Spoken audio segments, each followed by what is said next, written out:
Toi qui me ressembles, ce podcast se veut le tien. Comme une expérience, comme un appel à entrer dans la ronde de nos âmes pour aller à la rencontre de qui nous sommes. Toi qui me ressembles, c'est une déclaration d'amour aux parties de nous qu'on masque, aux blessures qu'on tait. Je te proposerai tantôt des épisodes de type partage autour de la descente en soi et de l'exploration intérieure. Tantôt ce seront des portraits, rencontres intimes avec l'autre, celui qui nous inspire et nous révèle à nous-mêmes. Nos invités nous offriront ainsi le plus beau des cadeaux, leur vérité. Toi qui me ressembles, c'est un espace de cheminement, à la fois ensemble et dans l'intimité de notre être. Je te souhaite, toi qui me ressembles, d'en sortir inspiré, grandi, touché et nourri. Que ces partages intimes et sans détour t'aident à trouver tes portes intérieures et à les ouvrir pour t'éveiller à qui tu es. Je suis Mylène, souvent coach et entrepreneur, toujours en cheminement vers qui je suis au-delà des étiquettes, des rôles et des masques. En ligne, sur mes différents sites, je partage mon approche d'un accompagnement authentique et inspirant, le coaching de l'alignement au projet. Que tu cherches à vivre une vie qui te ressemble, à créer une activité alignée à tes valeurs, ou que tu sois à la recherche d'une école de coaching qui va au cœur de l'être, tu trouveras sur mes sites toutes les infos sur mes propositions. Réussir ta reconversion de cœur, ton programme en 5 étapes. Bienvenue dans ce nouvel épisode dans lequel j'avais à cœur, justement, bien de te parler de reconversion et surtout de te parler de la reconversion professionnelle de cœur. Donc je vais t'expliquer ce que j'entends par cette reconversion professionnelle de cœur, pourquoi j'ai eu envie de faire un focus sur ce type de reconversion-là. Et puis surtout, j'ai fait un brainstorming de toutes les erreurs que j'ai pu voir. Alors ça fait des années,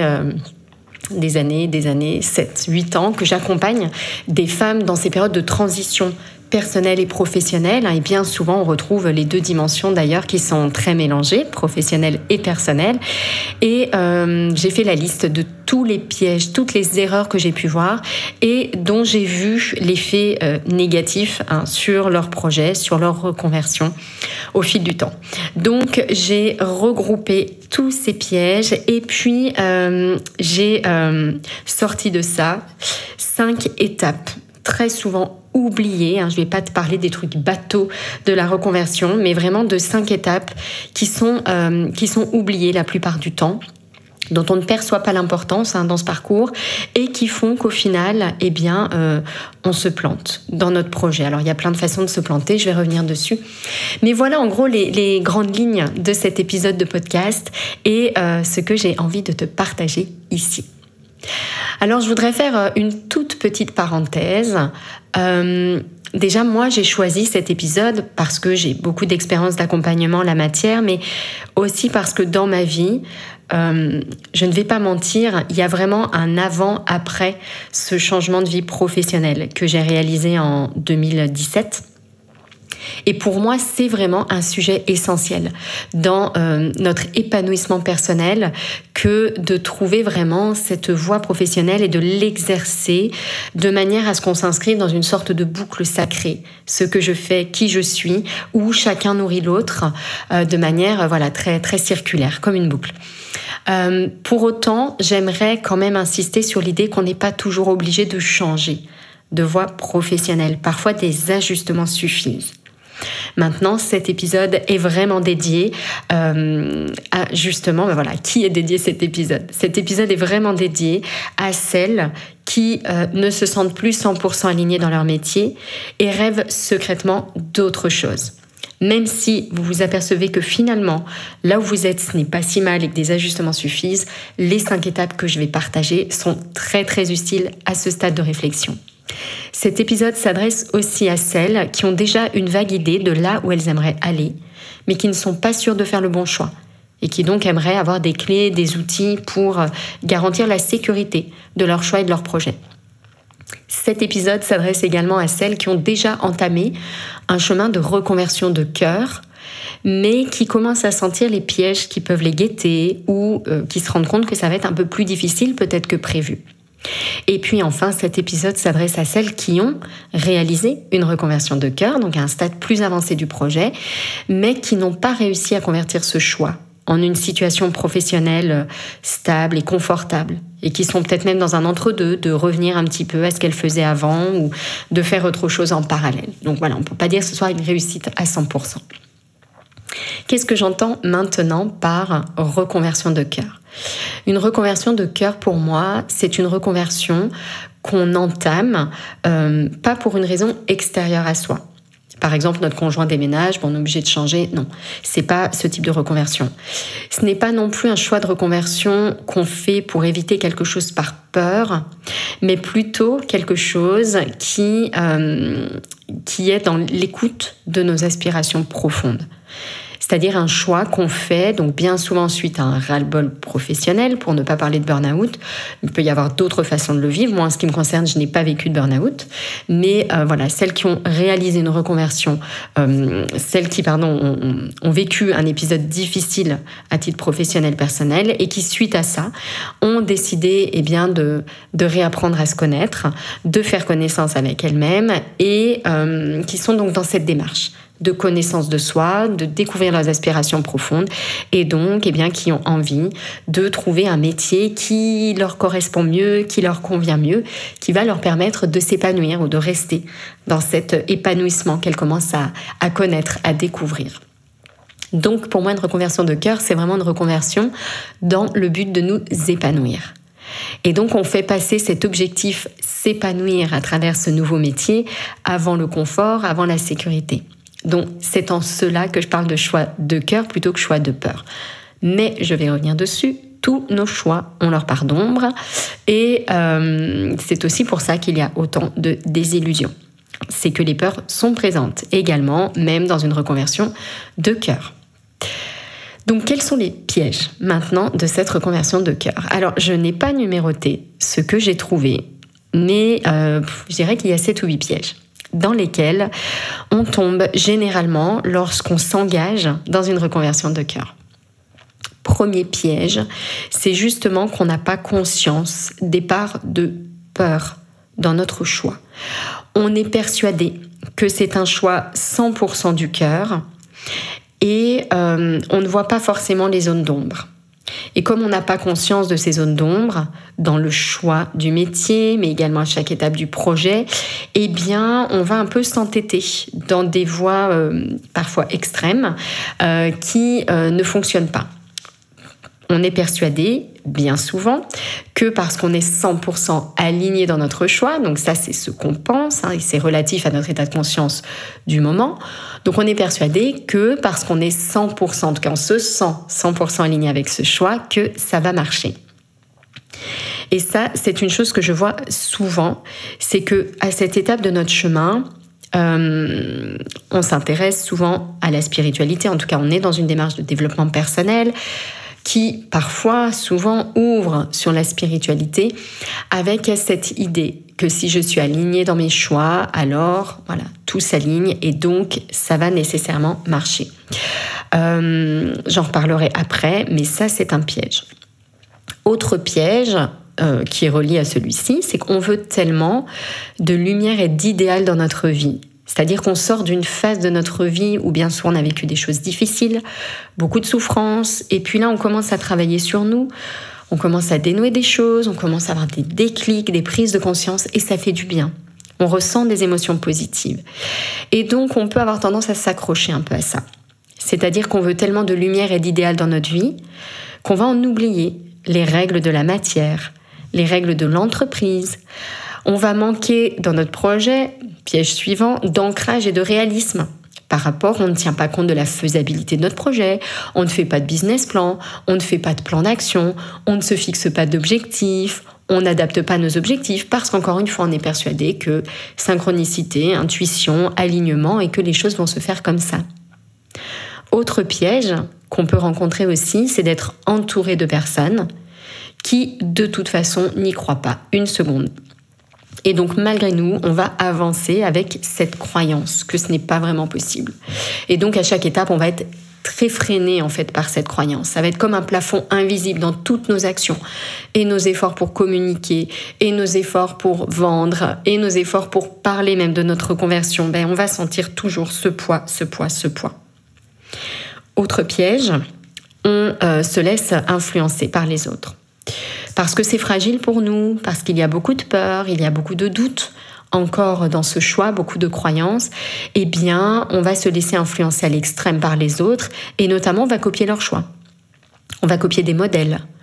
On croit qu'on est descendu très profondément en nous, mais en réalité, on s'arrête à un niveau, on pourrait dire un peu superficiel, et on va plutôt copier finalement des exemples de personnes autour de nous qui nous inspirent. Et en faisant ça, forcément, on passe à côté de notre unicité et de notre magie. Autre piège qui est lié, vous sentez le lien entre toutes ces raisons en fait de se planter sur ce projet de reconversion, on manque de connaissance de soi. C'est-à-dire qu'on met tous nos efforts et tous nos espoirs sur le fait de changer de métier, donc de trouver une nouvelle voie professionnelle. Et ici, malgré nous, et même si on le sait bien souvent, on tombe dans le piège de croire que c'est en dehors de nous que le changement va avoir lieu. Et donc, on reporte toute notre attention et nos efforts sur ce nouveau métier et on oublie que la clé, c'est de changer d'état d'esprit. Et encore une fois, même si bien souvent on le sait parce qu'on voit passer ces citations, parce qu'on travaille sur soi, dans les faits, on se comporte à l'inverse. Très peu de temps pour changer d'état d'esprit, se familiariser avec nous-mêmes et beaucoup de temps sur ce nouveau projet, etc. Et puis autre chose, bien sûr, autre piège, on ne connaît pas nos super pouvoirs. J'en ai parlé dans l'épisode juste avant. Nos super pouvoirs, on n'a pas appris à réveiller ces super pouvoirs, on ne connaît pas ces super pouvoirs et donc notre choix et également à chaque étape de notre projet, ça se ressent et on passe à côté de notre magie et tout est plus difficile et tout manque de fluidité. Et puis enfin, le dernier piège, un petit peu dans l'autre, on pourrait dire extrême, c'est qu'on ne connaît pas les fondamentaux d'un projet réussi. Une transition professionnelle, c'est un projet de vie qui est lourd, qui a beaucoup d'enjeux, qui a beaucoup de paramètres, qui s'étale sur la durée. Et clairement, la gestion d'un projet de cette ampleur, ça repose sur des règles précises. Le top du top, c'est de conjuguer ces règles avec l'ouverture au présent, l'ouverture à nous-mêmes, à notre intuition, aux rencontres, etc. Donc, une fois évoquée toute cette liste de pièges, concrètement, comment est-ce qu'on réussit une reconversion de cœur ? J'ai structuré un petit programme à suivre en 5 étapes. 5 étapes clairement oubliées pour réussir ta reconversion de cœur. Et je vais vraiment insister ici et te demander beaucoup d'ouverture parce que probablement, tu vas considérer que pour certaines de ces étapes, c'est OK pour toi. Mais crois-moi, dans 95% des cas, ou peut-être 99% des cas, ce n'est pas OK. Ce n'est pas OK. Et il faut aller plus loin sur chacune de ces étapes. Première étape. Le changement commence en toi. Ta reconversion de cœur aussi. Tu as déjà entendu ces citations. Le changement, c'est une porte qui s'ouvre de l'intérieur. Et c'est quelque chose que tu sais. Tu le sais avec ta tête. Tu es capable de l'expliquer, tu es capable de le dire, de le répéter aux autres. Tu comprends en fait ce que ça signifie. Mais dans les faits, tu ne te comportes pas de cette façon. Or, de nombreuses études l'ont montré, seulement 10% de notre changement, seulement 10% de notre bonheur intérieur vient de l'extérieur et des circonstances extérieures. La grande clé pour se sentir mieux et plus épanoui dans ta vie, c'est de travailler sur cet état d'esprit. C'est de tourner ton regard vers toi et de faire tout un tas de choses pour réveiller notamment tes super pouvoirs. Donc réussir ton projet de reconversion professionnelle, c'est avant toute chose reprendre contact en profondeur avec toi. Et ça, c'est vrai où que tu en sois de ton parcours de reconversion. Si tu en es à l'étape du vague projet, du sentiment de désalignement professionnel, du projet avancé ou carrément tu as déjà terminé ta reconversion et tu bloques un petit peu en termes de résultats, eh bien tu dois impérativement être accompagné sur le plan personnel pour reprendre contact avec tes super pouvoirs, pour identifier et transformer les croyances qui te limitent et qui vont continuer à te limiter. Qu'est-ce qui fait qu'aujourd'hui, tu n'es pas déjà en pleine réussite et dans l'abondance de cette reconversion de cœur? Ce sont des limites. Ce sont des croyances et des poids qui sont là. Donc, il est indispensable d'être accompagné sur ce plan personnel. Donc, transformer les croyances qui te limitent, également guérir les blessures, te familiariser avec les émotions qui sont comme des poids à chaque étape de ton projet.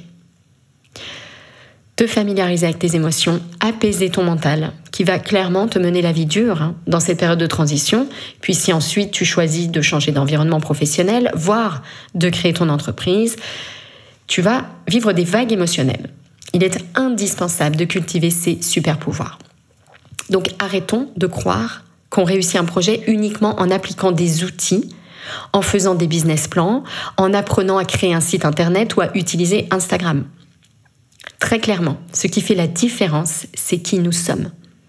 C'est qui tu es et à quel point tu sais qui tu es. Si tu sais qui tu es, alors tu peux te comprendre. Tu peux identifier tes freins et tes poids. Et tu peux les lever, tu peux les dissoudre, tu peux te relier à ta lumière. Tu peux t'autoriser à briller à plus grande échelle. Et là, j'insiste très lourdement. Je sais que probablement tu crois que tu as déjà fait l'essentiel parce que tu as eu un moment de vie difficile, tu as commencé à travailler sur toi, tu es déjà en train d'oser un nouveau projet, tu as fait du chemin très clairement. Mais ne t'arrête jamais de te former sur ces sujets. Discipline, connaissance de soi, pas uniquement de la méditation, mais vraiment tout l'éventail des facultés que j'ai évoquées dans l'épisode Réveille tes super pouvoirs. Tu dois vraiment chaque année t'engager à suivre un programme de formation sur un de ces thèmes clés, sur tous ces thèmes clés. C'est très clairement un incontournable pour réussir dans ce projet en l'occurrence, mais également toutes les autres grandes transitions de vie que tu ne vas pas manquer de traverser et de vivre, parce que c'est notre expérience qui est ainsi. Mon programme expérience, j'en ai déjà parlé, c'est vraiment cela, c'est-à-dire une sorte d'école de la vie qui t'apprend à te familiariser et à exercer en continu tout au long de ta vie ces grandes capacités. D'ailleurs, encore hier, j'étais en échange avec une personne qui a terminé le programme expérience et qui voulait me partager son témoignage de ce programme. Et elle me disait ça, c'est à quel point elle a réalisé que ce programme, qui dure 6 mois, en réalité, il lui sert déjà bien évidemment depuis qu'elle a terminé, mais il va l'accompagner tout au long de sa vie. Et d'ailleurs, souvent, la demande qu'on me fait, c'est un programme en continu, qui va continuer année après année, parce que, oui, exercer en continu ses facultés, c'est vraiment la clé pour réussir toutes nos transitions de vie et traverser toutes nos épreuves de vie. Donc ça, c'est la première grande étape, trop souvent oubliée ou vécue superficiellement, alors qu'elle nécessite d'y aller encore et encore. Le changement commence en toi. La deuxième grande étape, c'est de prendre le temps de trouver la bonne voie professionnelle. Qu'est-ce qui se passe bien souvent dans ces choix de reconversion de cœur? C'est qu'on a vécu quelque chose à titre personnel. On a vécu une épreuve, on a vécu une souffrance. Dépression, burn-out, rupture, accident de vie, maladie. On a vécu une épreuve. Cette épreuve, elle a soulevé des insatisfactions dans notre vie. Et donc, on a suivi un chemin de reconstruction personnelle. On a été accompagné par quelqu'un. Et là, on a vécu quelque chose à titre personnel qui est très très fort. On a aimé l'accompagnement qu'on a reçu. Donc on a connu quelqu'un qui fait ça. Et l'image que ça nous a reflété, l'association qu'on fait avec cette épreuve, et surtout ce moment de vie où on a eu des déclics, etc., l'association est très forte. Et ça nous donne envie de faire pareil. Bien souvent, on se trompe de choix. Quand j'ai commencé, par exemple, ma reconversion, moi j'ai cru que ce que je voulais, c'était être coach en individuel, en présentiel, comme la coach que j'avais rencontrée à cette étape de mon parcours. Et c'est seulement au fil du temps que j'ai compris. parce que j'ai continué à me connaître, parce que j'ai continué à creuser cette contribution unique que j'ai trouvée. Alors je parle de contribution unique parce que toute mon approche, le coaching de l'alignement projet, ou CAP, repose sur cette idée principale que nous avons toutes et tous une contribution unique à offrir au monde. Dans chacun des rôles de notre vie, à chaque instant de notre vie, nous pouvons, et nous avons, j'ai envie de dire, la responsabilité d'offrir notre meilleur au monde. En ce qui concerne le domaine professionnel, je propose un chemin en 4 étapes qui repose sur la matrice de la contribution pour justement identifier cette voie unique. Donc il y a plusieurs étapes dans cette matrice de la contribution et je vais le faire très très light parce que c'est vraiment la fiche et l'épisode de coaching et sa fiche d'auto-coaching Trouve le métier de tes rêves qui date de fin avril, qui explique vraiment en détail comment trouver le métier de ses rêves. Donc on tient compte de nos valeurs, mais attention, on va beaucoup plus profondément que ce qu'on entend habituellement par ça. On tient compte de nos talents, mais la même chose, il faut aller beaucoup plus en profondeur. On tient compte de nos expériences de vie. Et là, on plonge au cœur de notre unicité, et c'est très subtil, mais vraiment indispensable. Et enfin, on fait le lien entre tout cela, au service du monde, au service de besoins qui existent pour identifier cette contribution. Mais attention, ces contributions et ces différentes clés, elles sont associées à des piliers. C'est-à-dire qu'on ne trouve pas ces valeurs comme ça en s'y mettant 10 minutes. Ou si on fait ça, on va trouver des choses qui n'ont pas de sens profondément pour nous. Donc j'associe vraiment chaque clé à un travail intérieur profond, ce sont des piliers. Voilà, mais si vous voulez aller plus loin sur cette étape de trouver le métier de ses rêves parce que vous n'avez pas encore affiné votre voix, je vous renvoie vraiment à cet épisode. Et là, j'insiste parce que j'accompagne beaucoup de personnes qui ont fait 2 ou 3 reconversions parce qu'elles sont allées vite dans leur choix, qu'elles ont souvent suivi quelqu'un d'autre plutôt que leur unicité. Donc ça, c'est vraiment la deuxième étape. Prendre le temps de trouver la bonne voie professionnelle. CF, ma contribution unique.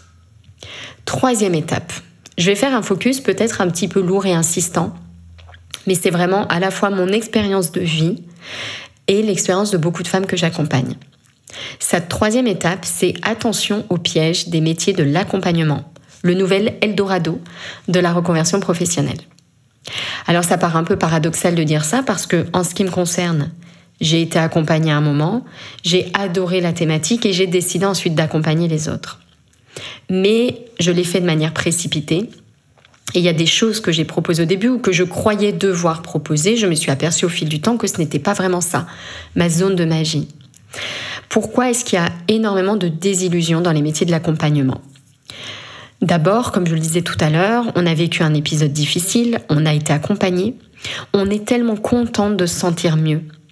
On a été écoutée, on a été comprise, on a vécu des prises de conscience, on veut rester dans ces émotions-là. Et on est persuadé que si on en fait notre métier, ça va être le cas. Donc il y a très souvent une sorte d'association ici un peu obscure, un peu floue, sur laquelle on ne met pas forcément de mots, qui peut nous pousser à choisir peut-être une voie qui n'est pas vraiment la nôtre et ça peut avoir des conséquences. Parce que trouver ses déclics, être soutenu, être écouté, sentir qu'on se connaît de mieux en mieux, soigner ses blessures, c'est pas du tout la même chose qu'en faire son métier. Accompagner les autres, ça demande tout un panel de compétences précises et qui repose notamment pour beaucoup sur une juste posture, pas simplement des outils, parce qu'après je vois beaucoup de personnes qui se forment à plein d'outils différents pour s'abriter un petit peu derrière. En réalité, on peut faire beaucoup de dégâts si on n'a pas cette juste posture. Donc comment est-ce qu'on peut un peu éviter ce piège ? Parce que parfois, oui, clairement, le métier de l'accompagnement, c'est notre voie. Et même si ce qu'on choisit au départ, ça n'est pas la bonne voie, un métier finalement assez proche, on va y arriver progressivement, on va affiner et on va s'apercevoir que oui, ça peut être tout de même notre contribution. Donc comment est-ce qu'on peut éviter un petit peu ce côté Eldorado et de plonger la tête la première dans le premier choix parce que nous-mêmes, on l'a vécu ?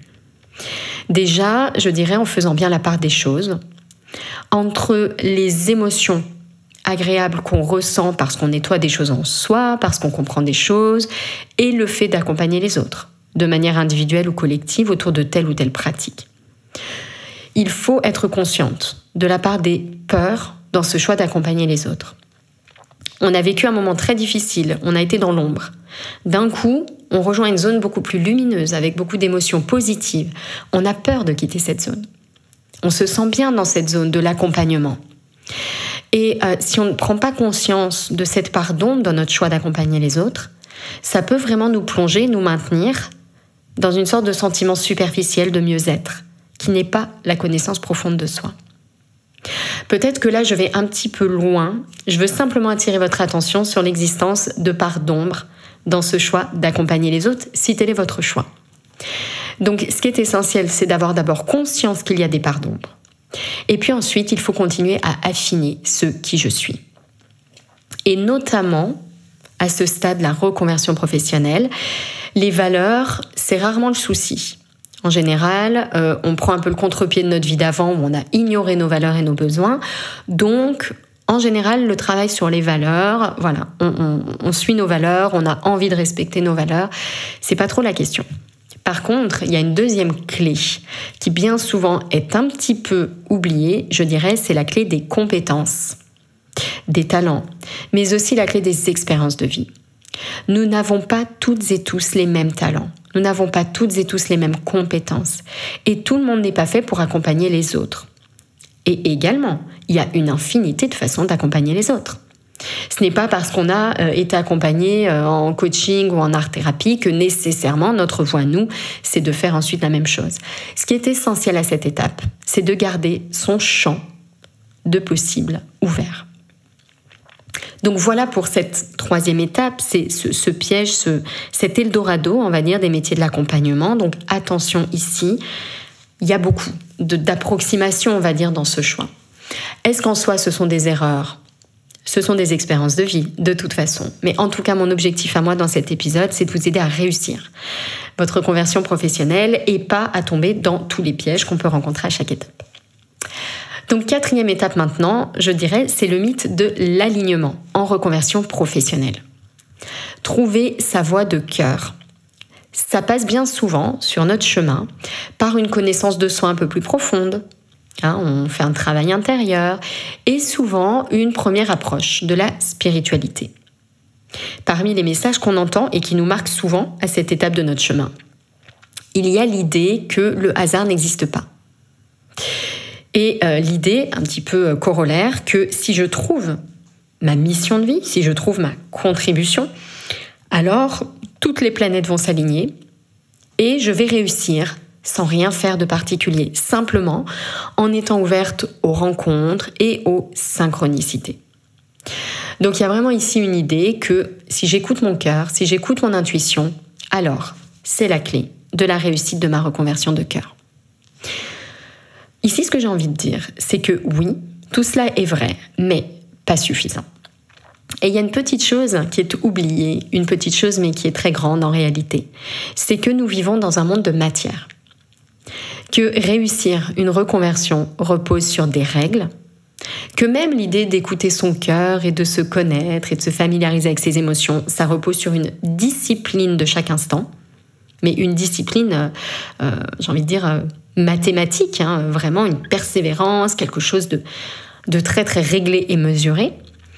L'entreprise elle-même répond dans son développement à certaines règles précises et le fait d'être aligné dans notre choix, ça ne nous dispense pas de connaître ces règles, d'appliquer ces règles. Bref, il est vraiment essentiel pour réussir une reconversion de cœur de relier la lumière et la matière, d'utiliser toutes les techniques, tous les outils avec son cœur, de relier tous nos gestes, nos choix, nos objectifs, nos décisions à notre intuition, à nos aspirations profondes. Donc on est comme ici entre deux mondes et l'équilibre, ça va consister à faire le pont entre les deux, à s'inscrire dans une boucle entre les deux, pas à rejeter l'un ou rejeter l'autre.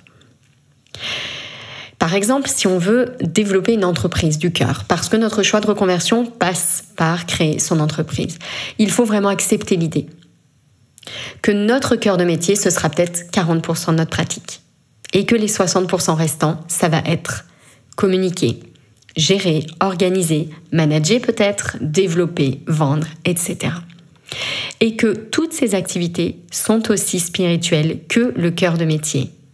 Et donc la clé, ça va être de les vivre avec la même intensité pour réussir. L'idéal à cette étape, la bonne pratique à cette étape, c'est vraiment de trouver un accompagnement qui va réunir les deux, c'est-à-dire les clés d'un entrepreneuriat abondant et aligné. Parce que notre plus grande mission, et là c'est la même pour tout le monde, au-delà de nos contributions uniques et différentes, notre grande mission, notre responsabilité numéro 1, c'est de faire passer la lumière dans la matière. Pas de rejeter la matière en vivant dans des idéaux déconnectés du monde réel. Et puis pas non plus l'inverse, de vivre complètement dans la matière en ignorant pleinement notre nature lumineuse et spirituelle. Petite parenthèse ici, mais qui a son importance. En 2025, je vais proposer une première promotion de mon programme exponentiel, exactement sur cette thématique, qui m'est très chère, de l'entrepreneuriat aligné et abondant.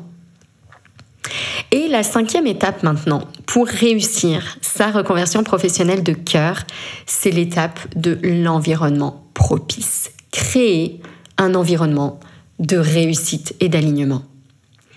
Et vraiment, j'insiste ici, c'est une des plus belles compétences que j'aimerais t'inviter à cultiver dans ta vie de tous les jours. Si tu es engagé dans une reconversion de cœur, entoure-toi des bonnes personnes. D'ailleurs, j'ai envie de dire, quelles que soient les phases de vie que tu traverses, entoure-toi des bonnes personnes. Je sais que c'est quelque chose que tu entends souvent. On est la moyenne des 5 personnes qu'on fréquente le plus, et c'est quelque chose qu'on sait, qu'on veut bien comprendre mentalement. Mais le jour où on en fait l'expérience réellement, on se rend compte à quel point cette règle, elle est puissante, elle est presque mathématique. Les personnes qu'on fréquente, elles ont un pouvoir invisible sur nous. C'est-à-dire que, malgré toi, tu t'alignes aux personnes que tu fréquentes. Plus tu les fréquentes, plus tu rejoins en fait leur fréquence, plus tu t'alignes sur leur fréquence. Ok, plus tu mets en place des mécanismes, on pourrait dire, visibles et invisibles pour leur ressembler. C'est un peu les règles de l'harmonie, tu vois. Pour vivre des relations harmonieuses, on va s'aligner sur les personnes qu'on côtoie. Donc, si tu es entouré de personnes qui sont convaincues et qui en font l'expérience, que vivre de leur passion, ça n'a pas de sens. C'est trop demandé. C'est pas possible. C'est vouloir le beurre et l'argent du beurre. Si tu es entouré de personnes qui ont essayé peut-être, mais qui ont abandonné, parce que ça n'a pas marché. Si tu es entouré de personnes qui sont convaincues que dans ton projet là, de reconversion de cœur, gagner 2 000 € par mois, c'est totalement hors de portée. Si tu es entouré de personnes qui ne croient pas en ton produit ou en ton service, qui ne croient pas à ta thématique, donc qui sont persuadées qu'il n'y a pas de marché parce qu'elles-mêmes ne sont pas intéressées, eh bien, l'air de rien, ça va t'imprégner énormément. Et même si tu ne t'en rends pas compte, tu vas finir par croire la même chose. Ça marche aussi si tu es entouré de personnes qui sont passionnées de mission de vie, passionnées de spiritualité, mais qui rejettent l'argent, qui rejettent l'entreprise, qui rejettent tout ce qui est communication, vente, marketing, gestion, qui rejettent les règles de la matière. Si tu es entouré de personnes comme ça, tu vas t'aligner sur leurs croyances. Tu vas finir par croire la même chose. Tu vas être imprégné de leurs exemples, de leur énergie, de leurs expériences de vie, car peut-être qu'elles l'ont vécu. Donc une des compétences les plus précieuses, c'est vraiment de t'entourer des bonnes personnes. Première chose à faire, identifier qui sont pour toi les meilleures personnes pour t'accompagner de leur énergie sur ce projet de reconversion. Ce sont des personnes qui incarnent elles-mêmes ce que tu as envie d'atteindre. Elles l'ont fait. Elles sont en train de le faire. Donc, identifie ces personnes et ensuite, passe le plus de temps possible à leur contact. Tu peux lire leurs livres, tu peux suivre leurs formations, tu peux demander des interviews, tu peux aller à leur rencontre, tu peux regarder des vidéos. Bref, nourris-toi un maximum de leur présence. J'ai vraiment senti la différence dans ma vie quand j'ai abordé ma reconversion professionnelle, 2015-2016.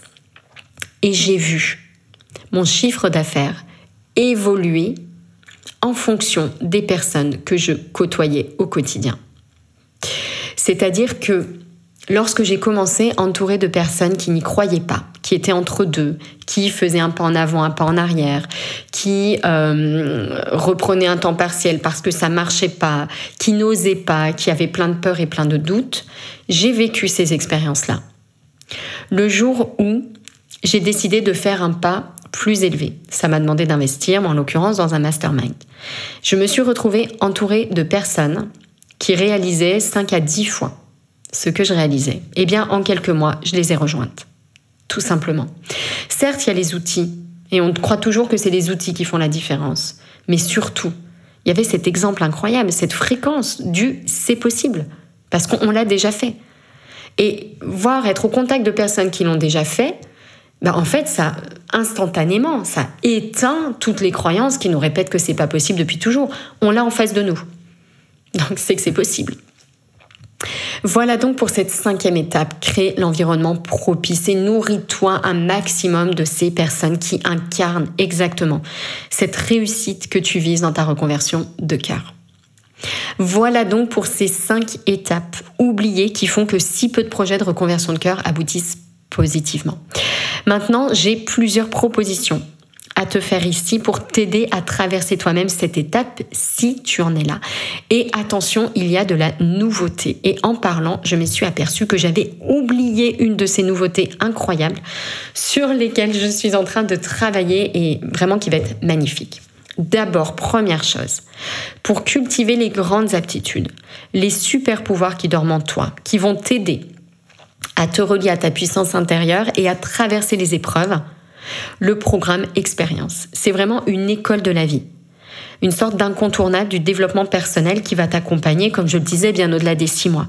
Mais t'accompagner toute ta vie à savoir cultiver des grandes compétences qui vont t'aider à chaque étape et dans toutes les situations. C'est vraiment un programme transversal, en fait, qui couvre tous les domaines essentiels du travail intérieur et qui t'aide par des exercices répétés à les exercer. Deuxième chose, pour t'imprégner du juste équilibre entre les règles de l'entreprise et l'alignement intérieur, le programme Exponentiel. Il va ouvrir ses portes en 2025, ce programme, et il va vraiment te proposer un environnement propice qui fait le lien entre la lumière et la matière si tu veux être une entrepreneur alignée et qui vit l'abondance dans son entreprise. Autre proposition essentielle, le nouveau programme bilan de compétences que je vais sortir en fin de cette année 2024 pour t'aider à trouver ta voie de cœur. Un programme bilan de compétences dédié aux femmes, dédié à notre sensibilité, à notre unicité, pour nous aider, grâce à cette matrice de la contribution, à identifier des voies de cœur et surtout à en faire un projet gagnant. Et la dernière proposition, si tu envisages d'accompagner les autres, j'ouvre début 2025 une nouvelle promotion de Coach Cap. Cette formation de Coach Cap, c'est vraiment un programme d'accompagnement autour des outils du Cap, mais pas que.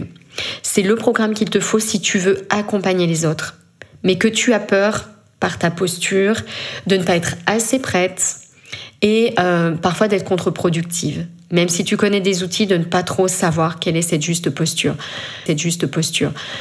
L'entraînement autour de la juste posture d'accompagnement des autres.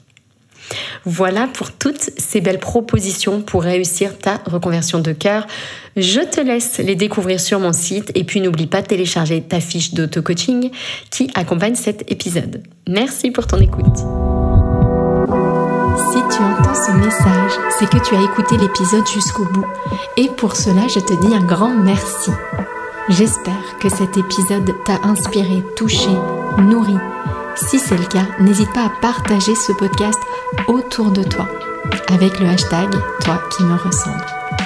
Et si tu souhaites écouter d'autres épisodes inspirants, tu peux t'abonner directement au podcast sur la plateforme que tu utilises. À très bientôt dans un prochain épisode, Toi qui me ressemble.